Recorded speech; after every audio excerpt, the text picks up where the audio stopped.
Boa noite, pessoal. Paz de Jesus e o amor de Maria. Tudo bem com vocês? Meu nome é William.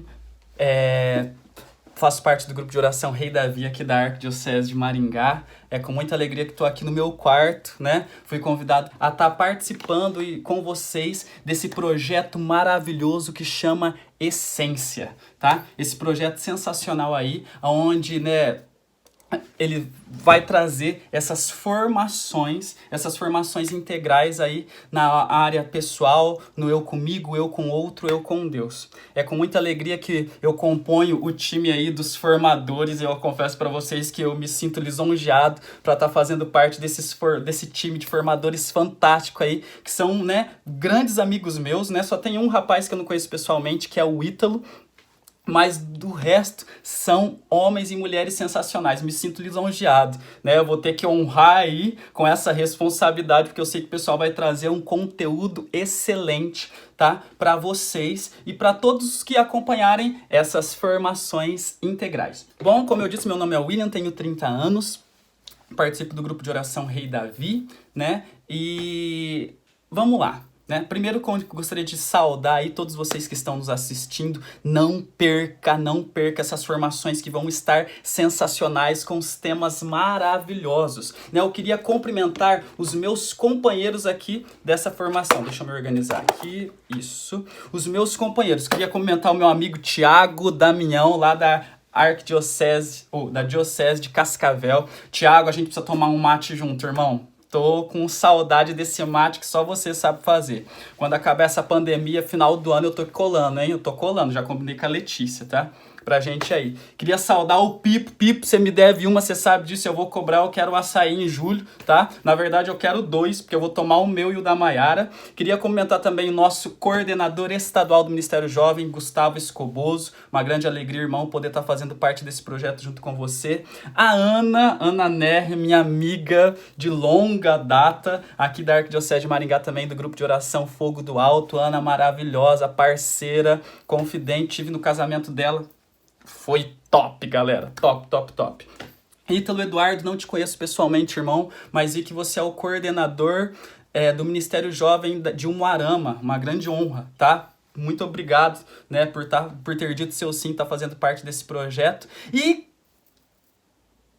comunicar e agradecer também a Andressa. Que saudade que eu tô de você, Andressa. Nós servimos juntos no Jesus no Litoral. Andressa, coordenadora do MJ de Apucarana.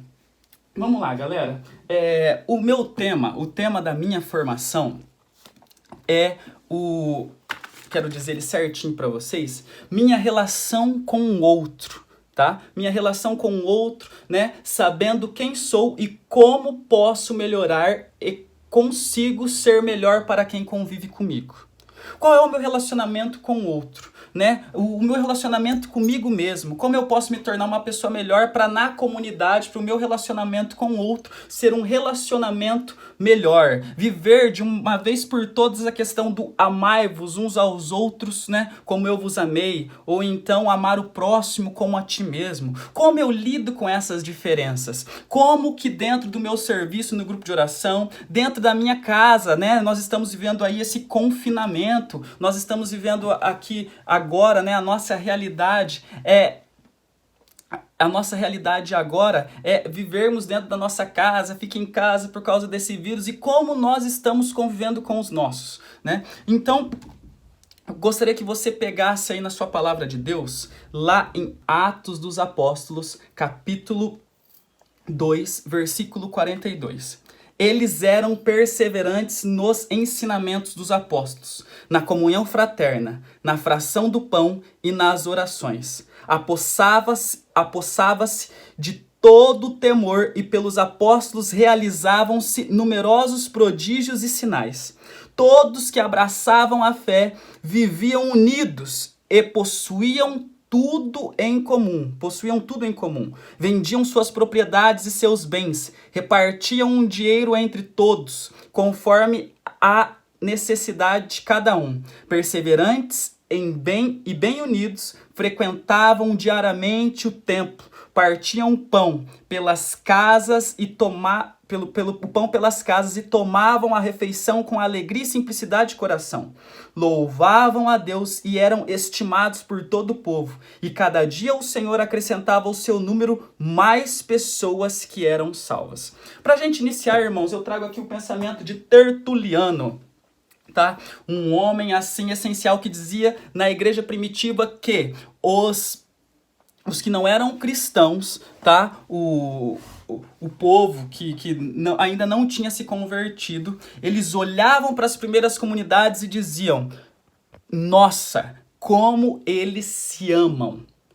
Essa questão do amor, a convivência, nós percebemos que é algo muito difícil para nós hoje, diante, da situação em que vivemos e diante da nossa vida em comunidade, dentro do nosso grupo de oração, nossa vida dentro do nosso colégio, do nosso trabalho. Como é difícil aceitar as diferenças. Como é difícil nós olharmos para o outro com um olhar de misericórdia. Como é difícil nós olharmos para o outro e nos colocarmos no lugar dele.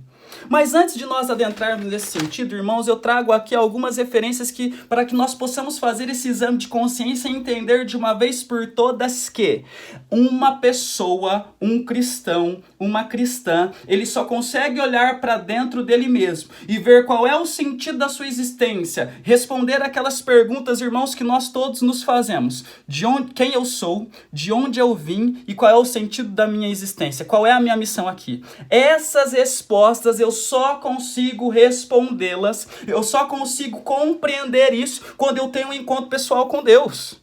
Eu preciso entender que para eu conseguir olhar para mim, olhar para mim, fazer essa autoanálise, olhar para o mundo e perceber que eu preciso ser uma pessoa melhor, perceber que eu devo viver o sonho de Deus para minha vida, e isso aqui é muito importante, nós precisamos entender de que eu só consigo colocar isso em prática quando eu tenho um encontro pessoal com Deus, quando eu tenho um encontro com o amor, quando eu olho nos olhos de Jesus e eu ali consigo ver o reflexo, consigo ver o amor e a misericórdia que Ele tem para comigo. Eu preciso entender isso, de que isso é extremamente necessário. É extremamente necessário eu entender que eu consigo olhar para mim, fazer uma autoanálise, olhar para o outro e me colocar no lugar dele, viver aquilo que a campanha da fraternidade traz, que é a parábola do bom samaritano, onde Jesus vai perguntar quem foi o próximo dele, aquele que agiu com misericórdia. Nós precisamos, irmãos, exercer essa misericórdia a todo momento, mas é difícil, William, como é difícil. Irmãos, nós temos exemplos disso na própria palavra de Deus, onde nós vamos perceber que os apóstolos só entenderam qual era o significado do chamado que Jesus tinha feito a eles no decorrer do evangelho. E o pior, no decorrer do evangelho, com Jesus ali do lado deles, caminhando, eles não entenderam, eles só vão entender isso lá após o episódio de Pentecostes, em Atos dos Apóstolos, capítulo 2, ali nos inícios do versículo 4. É ali que nós vamos perceber, e eu queria citar um exemplo disso, tá? Primeiro nós precisamos entender uma coisa, Deus tem um chamado para nós. O chamado de Deus para nós é: sejam santos. Esse é o chamado, esse é o maior desejo no coração de Deus para a nossa vida, é que nós sejamos homens e mulheres santos. Que nós possamos fazer parte da história da salvação, levando essa palavra de Deus, levando e dando testemunho da igreja unida que somos, para que assim nós possamos cada vez mais salvar almas para Deus. Então o sonho de Deus para nós é que sejamos santos, que possamos alcançar e conquistar o céu um dia. Segundo, nós precisamos entender uma coisa, nós só damos esses passos à vida de santidade, nós só percebemos isso quando nós temos um encontro pessoal com Deus. E um exemplo disso, um exemplo prático, tá? E eu preciso correr que o meu tempo já está acabando, eu falo demais. Um exemplo prático, Pedrão, Pedroca, Keifa. Pedro vai nos ensinar muito bem isso. Jesus chama Pedro. Olha, Jesus está passando pela praia lá, e aqui a gente passeia violentamente na história da salvação. Jesus está passeando lá pela praia e tal, e caminhando, ele vê Pedro e André. Pedro e André? Isso. E fala, olha, vem que, né, eu vou fazer de vocês pescadores de homens. Eles largam tudo e seguem a Jesus. Foi assim com Tiago e João também, que estavam com seu pai Zebedeu. Eles largaram seu pai Zebedeu, largaram a barca e seguiram Jesus. E o interessante é que eles seguem Jesus diante desse chamado, sem olhar para trás. Irmãos, Pedro fez isso, ele seguiu Jesus, ele caminhou, ele viveu com Jesus. Pedro, aquele que era o mais velho, o mais responsável, aquele que depois, né, iria ter a confissão de fé, porque Jesus está lá com os discípulos e olha e fala, olha, quem que o povo está dizendo que eu sou? Aí os discípulos, olha, uns dizem que é Elias, outros dizem que é um dos profetas, uns dizem que é isso, outros dizem que é aquilo. E Jesus diz, e vós, quem dizeis que eu sou? Simão Pedro tomou a palavra e disse, tu és Jesus, tu és o Cristo, o Filho do Deus vivo. E aí Jesus vai dizer, nossa, feliz é tu, Simão, filho de Jonas, porque quem te disse isso não foi nenhum homem que está aqui, mas o meu Pai que está no céu.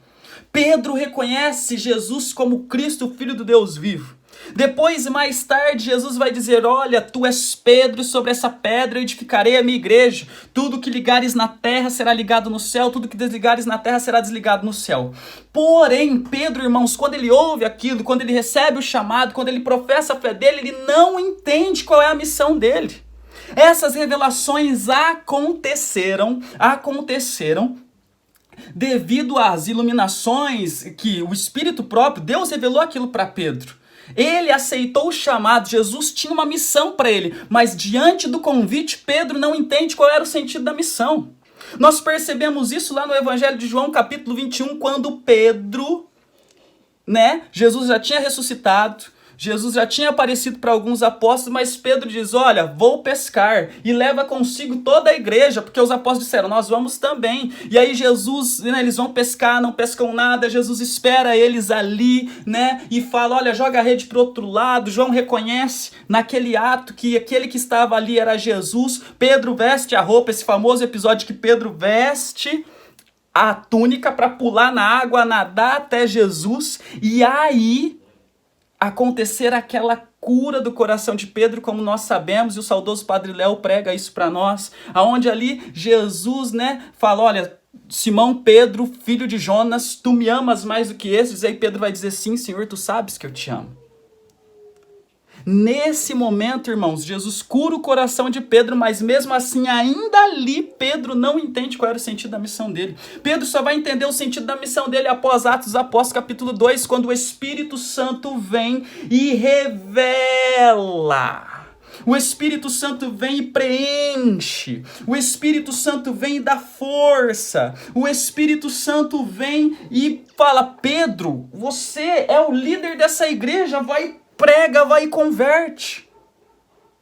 Percebam, irmãos, que o Espírito Santo é capaz de revelar quem nós somos, qual é a nossa missão e aonde nós podemos chegar, para onde nós vamos, que é o céu. O Espírito Santo nos revela isso. Por isso, irmãos, é necessário nós entendermos que o batismo no Espírito Santo é essencial para que a minha vida em comunidade ela seja frutuosa, para que as minhas diferenças com o outro não sejam maiores do que a missão que o Senhor tem para nós enquanto igreja. Nós somos o corpo místico de Cristo, nós não podemos ter contendas uns com os outros. Nós temos que amar os pecadores e levar Jesus para aqueles que ainda não conhecem. Se eu não os amo, se eu não fui batizado no Espírito Santo, eu não consigo levar esse amor. Então nós precisamos entender, irmãos, de que me conhecer, para viver esse amai-vos, para viver esse chamado que Deus tem para nós, que é sermos santos, que é vivermos enquanto igreja, enquanto esposa, é necessário essa união, e ela é muito importante. Essa união é necessária.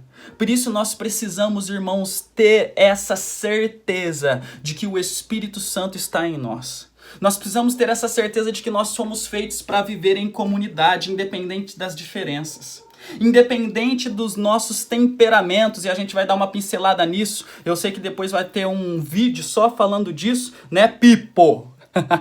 Mas eu queria dizer aqui, né, que indiferente dos que os nossos temperamentos não podem, eles influenciam sim no nosso comportamento, mas eles não podem ser maior do que o chamado de Deus para nós, do que a vontade de Deus para nós, que é sejam santos e amai-vos uns aos outros.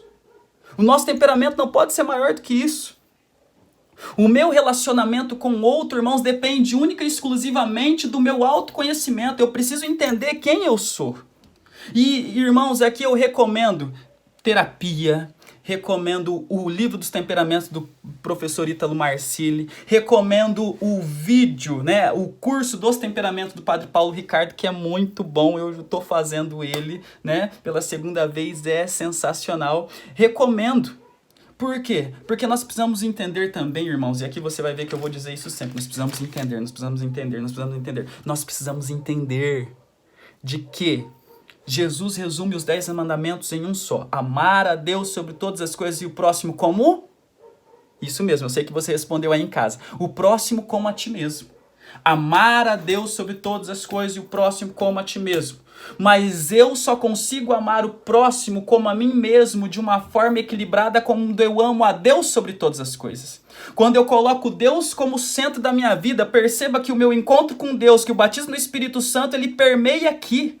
Então, quando eu amo a Deus sobre todas as coisas, porque eu fui batizado no Espírito Santo, porque eu encontrei o amor, porque eu encontrei a Deus, quando eu amo a Deus sobre todas as coisas, o amor próprio que eu tenho para comigo mesmo, que na maioria das vezes, e o Padre Paulo Ricardo vai dizer isso no livro dele, Um Olhar que Cura, que essa é a chave, é a ignição de todos os pecados que carregamos, de que o amor próprio que eu tenho para comigo mesmo, a chamada filáusia, que é uma doença uma doença que desencadeia do filos, que é o amor, é uma das dimensões do amor, o amor próprio que eu tenho para comigo mesmo. Quando eu venço a filáusia, como eu venço a filáusia? Amando a Deus sobre todas as coisas. Como eu amo o amor próprio, exagerado, amando a Deus sobre todas as coisas, porque eu coloco Deus no centro da minha vida, eu busco o equilíbrio da vida espiritual e dos sentimentos que eu tenho, eu coloco Deus em primeiro lugar na minha vida, e aí quando eu coloco Deus em primeiro lugar da minha vida, eu amo a Ele sobre todas as coisas, eu amo a Ele mais do que o meu egoísmo, mais do que o meu quarto, mais do que o meu carro, mais do que o meu trabalho, mais do que os meus estudos, mais do que meus filhos, mais do que a minha família, mais do que meus pais, eu amo a Deus sobre todas as coisas, sobre todas as coisas. Quando eu amo a Deus sobre todas as coisas, eu sou capaz de estabelecer o equilíbrio de ordenar as coisas dentro do meu interior, me amar de uma forma equilibrada. Quando eu me amo de uma forma equilibrada, eu sou capaz de amar o próximo como a mim mesmo. E aí, enfim, olha que interessante, eu consigo me colocar no lugar do outro, nas situações diversas que a vida nos apresenta. Eu consigo me colocar no lugar do outro, porque eu vou olhar para o outro como eu gostaria de ser olhado, que é o olhar de misericórdia. É o olhar de misericórdia. Mas eu preciso me autoconhecer, eu preciso entender como que eu reajo diante dessas situações. E aí que entra as questões dos temperamentos, né? Tá uma febre isso na internet, o Dr. Ítalo Marcilli trouxe isso, né, à tona, né? Existem vários filósofos, vários psicólogos, o Padre Paulo Ricardo acabou, né, recentemente fez esse curso dos temperamentos. Nós sabemos que existem 4 temperamentos, o Pipo vai falar disso melhor, mas eu queria dar aqui uma pincelada, que é o sanguíneo, o fleumático, o melancólico e o colérico. Existem esses temperamentos. Todos nós temos os 4. 2 predominantes de outros 2 que não predominam tanto. Todos nós temos os 4 temperamentos de formas desordenadas. Por quê? Porque esse desequilíbrio do ordenamento dos 4 temperamentos se dá devido ao pecado original, mas também não vou entrar nesse mérito aqui. Tá? Todos nós temos os 4 temperamentos. Jesus tinha os 4 de uma forma, né, completamente equilibrada e ordenada, porque é Deus, né, 100% homem, 100% Deus, né, espetacular. Mas aqui o que eu queria dizer é o seguinte, nós precisamos nos conhecer, você precisa saber qual é o seu temperamento predominante e quais são os impulsos que esse temperamento te leva a tomar certas atitudes, ok? E aqui eu trouxe as virtudes, tá? As virtudes fortes e as virtudes fracas de cada temperamento, né? Talvez você não saiba qual é o seu temperamento ainda, o Pipo vai trazer essa questão aqui nos próximos vídeos, tá? Mas aqui eu quero dar essa pincelada e quando você se identificar, você vai entender, por isso anote. Eu adoro fazer isso. Anote, meu vídeo já tá dando 20 minutos, a Mayara vai me matar. Mas enfim, anote, anote. Sanguíneo. Qual é a virtude forte do sanguíneo? Quais são as virtudes fortes do sanguíneo? Se sacrificam facilmente pelo próximo. O sanguíneo ele tem essa facilidade de se doar, de ver o outro mal e se doar, se doar, se doar, se doar. E quais são as virtudes fracas do sanguíneo? A prudência, a dificuldade em se aprofundar, ordenar e disciplinar. O sanguíneo é meio espalhafatoso, sabe? Aquela pessoa alegre, tal, papapá, papapá, que se doa com intensidade, que se preocupa com o próximo, né? Mas que tem essa dificuldade de se concentrar, de aprofundar, de se ordenar, de se disciplinar. O melancólico, qual é a virtude? Eu disse justiça, né? A virtude forte do sanguíneo é a justiça e a fraca é a prudência. A virtude forte do melancólico. A virtude forte é a prudência. Ou seja, inteligência e maturidade nas decisões. O melancólico é aquele que ele pensa para tomar as suas decisões, diferente do sanguíneo que é um pouco mais impulsivo, que pá, vai lá e toma. E ele tem maturidade nas decisões, ele analisa muito bem as situações.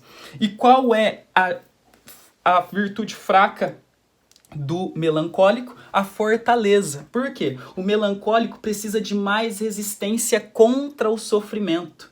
Tristeza e pessimismo, né? É aquela pessoa que, entre aspas, sempre vai ver a situação pelo lado negativo, ela precisa, né, ser mais resistente contra esses sentimentos. Colérico, esse é o meu temperamento, irmãos, né? Pensa num espinho na carne. O colérico, qual é a virtude forte do colérico? Esforço, vontade, constância, concentração, intensidade. Você percebe isso, né, olhando para o colérico. Ele tem esse esforço, essa vontade. Ele é um perfil assim que influencia, né? O colérico ele tem disso, ele é muito intenso. Nesse sentido de predominância, como que é aquela palavra? De influenciar, sabe? Um líder nato. E qual é a virtude fraca do colérico? A temperança. Pode entender facilmente a violência e a crueldade. Não só a violência física, mas no quesito de humilhar o irmão, de ser cruel, de passar por cima de tudo e de todos. Irmãos, esse é um espinho na carne muito difícil.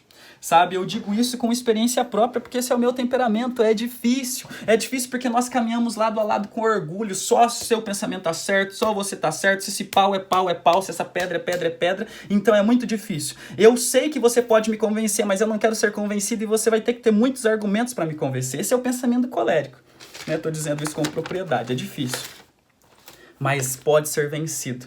Virtudes fortes do fleumático. Domínio de si mesmo. Fleumático, irmãos, ele é completamente analítico. O mundo pode estar desabando, o pau tá quebrando, regaçando, ele tá lá, tranquilão. O mundo pode acabar em barranco que eu quero estar escorado. Esse é o fleumático, né? Esses dias eu tava vendo uma página na internet que dizia assim, que o fleumático, né, tá se sentindo tranquilo na quarentena, porque ele tá de boa, tá suave, ou não, né? Mas enfim. Então a virtude forte do fleumático é a temperança, é a virtude fraca do fleumático é a justiça, porque ele não se interessa muito pelo próximo e pelo que acontece ao seu redor, né? Ele estando ali tranquilão, né? Tá suave. Ou seja, nós precisamos saber quem nós somos e em qual temperamento nós enquadramos. Qual que é o nosso temperamento? O Pipo vai trazer isso. Porque a partir do momento que eu olho para o meu temperamento, que eu olho para quem eu sou, que eu faço isso autoanálise e, acima de tudo, Jesus me revela quem eu sou, quem eu nasci para ser, qual é a minha missão e aonde eu chegarei e como eu chegarei, né, no céu. Quando eu percebo isso, eu sou capaz de rezar a Deus e através do jejum, da penitência e da oração, porque essas não são só práticas espirituais para serem vividas na quaresma. Essas são práticas espirituais para nós vivermos constantemente na nossa vida, porque é através delas que nós alcançamos a santidade. Através da prática do jejum, irmãos, eu venço a gula e todos os pecados da carne que se desencadeiam da gula. E assim eu consigo ter uma vida espiritual mais aprofundada. Quando eu faço a prática espiritual da esmola, eu venço a soberba. Percebam isso? Eu venço a soberba, eu dou, eu não me apego a bens materiais, eu não me importo mais com isso. Eu meto a mão no meu bolso, arranco 10 e dou para aquele andarilho, eu faço doações. Isso não é só para ser feito na quaresma. Quando eu tenho uma vida de oração, eu venço um orgulho porque eu me coloco como completamente inferior a Deus. Sem Deus eu não sou nada. Sem Deus eu sou um animal. Sem Deus eu não sou ninguém. Eu não posso viver sem oração. Eu não posso me igualar. Eu não posso viver como Lúcifer sem reconhecer Deus como Deus, sem ter uma prática e uma vida de oração. Perceba que quando eu vivo essas práticas espirituais, eu consigo me interiorizar, olhar para mim mesmo, e aí sim eu passo a amar a Deus sobre todas as coisas. Passando a amar a Deus sobre todas as coisas, irmãos, eu olho para mim e eu rezo e peço para Deus as virtudes necessárias para eu domar o meu temperamento, a vontade de Deus para minha vida. Hoje tá na moda, eu sou colérico, eu passo por cima dos outros. Eu sou sanguíneo, eu sou espalhafatoso mesmo. Eu sou depressivo porque eu sou melancólico. Eu gosto de me excluir porque eu sou fleumático. Os nossos temperamentos têm virado muletas. Têm virado desculpas para nós não nos doarmos à obra, para nós não termos uma vida em comunidade digna, para nós não vivermos esse sonho de Deus para nossa vida enquanto igreja. Porque me doar a obra, né? Porque conseguir ser melhor para quem convive comigo é amar o próximo, é amar a igreja. É amar o reino de Deus, é amar a missão. Eu preciso entender isso, de que eu preciso ter todas essas práticas espirituais para eu domar o meu temperamento. Eu domo o meu temperamento à vontade de Deus através das virtudes. Eu domo o meu temperamento através das virtudes. Eu domo o meu temperamento através das virtudes. O outro sempre merece o meu melhor, ele não merece o meu pior. E nós precisamos entender isso, irmãos. O outro merece o meu melhor. A comunidade merece o meu melhor, não merece o meu pior. A comunidade merece o meu irmão, a minha família, o meu esposo, a minha esposa, os meus companheiros de trabalho, os meus companheiros de grupo de oração, os meus amigos e até os meus inimigos merecem o meu melhor. E isso eu só conseguirei através do jejum, da oração, da penitência. Se você é um caso específico, uma exceção, né? De um acompanhamento médico, talvez um psiquiatra, ou a terapia, que é sensacional. Eu ainda não faço, mas eu pretendo, todos devem fazer terapia. Porque, irmãos, eu preciso ordenar a minha vida espiritual com o mundo físico, porque o meu temperamento, como diz o padre Paulo Ricardo no curso dos temperamentos, é uma herança genética. É uma herança genética. Então nós precisamos entender que é extremamente necessário para termos uma vida em comunidade, viver o sonho de Deus para a nossa vida nos conhecendo. Para encerrar, irmãos, eu queria aqui fazer uma reflexão, né? O quanto os discípulos entenderam isso, o quanto os apóstolos, e eu queria citar o exemplo de Paulo, o quanto Paulo entendeu isso. Irmãos, Paulo era um homem com um temperamento extremamente difícil. Paulo brigou com todo mundo. Se você pegar Atos dos Apóstolos, você vai perceber que ele brigou com Timóteo, brigou com Barnabé, brigou com Silas, né? O primeiro concílio, o concílio de Jerusalém, se deu por uma discussão de Pedro e Paulo. Estavam os dois ali discutindo, circuncisa, não circuncisa, circuncisa, não circuncisa. O pau torou, né? Nós sabemos disso. Nós sabemos que, e alguns exegetas vão dizer que aquele espinho na carne que ele se refere em uma de suas cartas, ele está dizendo, né, que o mal que eu não quero, eu faço, e o bem que eu quero eu não faço, ele está dizendo do temperamento dele. Ele está falando dele que o espinho na carne dele é esse temperamento. Mas Paulo, irmãos, entende tudo isso. Ele entende tudo isso porque depois ele vai dizer que todo o conhecimento que ele tinha, porque Paulo era um homem orgulhoso, extremamente inteligente, ele dava por esterco todo o conhecimento. Tudo aquilo que ele tinha tido e vivido e feito, ele dava como por esterco diante da graça e da grandeza de Deus. E Paulo entendeu isso, irmãos, durante as suas viagens, durante a sua missão, durante o seu apostolado. E quando ele escreve a segunda carta a Timóteo, ele vai dizer, olha Timóteo, eu combati o bom combate. Eu acho que é em Timóteo, se eu não estou enganado, mas se eu estou enganado, é só procurar ali que você vai achar. Mas ele vai dizer, olha, combati o bom combate, terminei a minha carreira, guardei a fé. Resta a mim agora a coroa da justiça que o Senhor justo juiz vai me dar. Irmãos, Paulo, ele teve a humildade de reconhecer de reconhecer as suas fraquezas, de reconhecer aquilo que ele era, mas de submeter todos os apetites e desejos, submeter os seus temperamentos à vontade de Deus.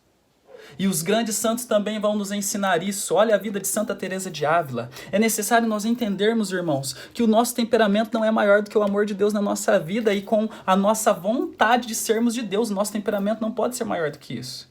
Santa Teresa de Ávila, ela vai dizer isso também, né? E o interessante, né, é que essa luta contra nós mesmos para sermos melhor para Deus, melhor para o outro e melhor para nós mesmos, isso é bom para nós. Santa Teresa de Ávila vai dizer de que existem 3 passos para você não pecar mais e alcançar o céu. É a luta contra o pecado, a vida de oração e principalmente a luta contra si mesmo.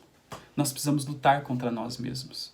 Nós precisamos lutar contra nós mesmos, contra a nossa natureza, para vivermos o sonho de Deus para a nossa vida. Santa Teresa de Ávila nos ensina isso. Paulo nos ensina, os apóstolos, os santos. A igreja nos ensina através de sua tradição. Então, como que eu serei um cristão melhor a partir do meu autoconhecimento? Como? Como que nós fazemos isso? Como que eu como que eu me conheço? Como que eu posso agir? Primeiro, para a gente finalizar o resuminho de tudo, eu preciso ter um encontro pessoal com Deus e ser batizado no Espírito Santo. Segundo, esse batismo no Espírito Santo gera frutos. E esse fruto é eu saber quem eu sou, qual é a minha missão e para onde eu vou. Para onde eu vou é o céu, mas é esse meio, é esse caminho. Como eu trilho meu caminho para o céu, vivendo o sonho de Deus para minha vida. Ok? Vivendo o sonho de Deus para minha vida. Como eu vivo o sonho de Deus para minha vida? Entendendo que o primeiro chamado de Deus para minha vida é ser santo. Então eu preciso me fazer santo, lutando contra o pecado. Como eu luto contra o pecado? Vivendo as práticas espirituais. E quais práticas espirituais? Jejum, oração e esmola. Eu preciso viver isso constantemente na minha vida, não só na quaresma. Vivendo isso, né? E como que eu luto? Vivendo essas práticas espirituais, eu já estou lutando contra o pecado. Eu preciso ter uma vida de oração e eu preciso lutar contra mim mesmo. Lutando contra mim mesmo, contra as minhas vontades. Como eu luto contra as minhas vontades? Me conhecendo, olhando para mim. E eu só sou capaz de fazer isso quando eu amo a Deus sobre todas as coisas. Porque daí eu serei capaz de amar o próximo como a mim mesmo de uma forma equilibrada. E aí sim estarei dando passos largos para viver o sonho de Deus para a minha vida. Amém? Por quê? Porque o outro precisa conhecer o meu melhor. A minha família, os meus familiares, os meus amigos, os servos do meu grupo de oração, né? E até os meus inimigos. Eles merecem o meu melhor. Porque é esse o exemplo que Jesus nos deu. Ele se aniquilou na cruz, se doou, independente de ser bom ou mal, de ser ruim, de ser amigo ou inimigo. Porque isso é o amor, irmãos. E nós devemos amar. Nós devemos amar. E o amor é decisão. O amor é sacrifício. O amor é doação. ok?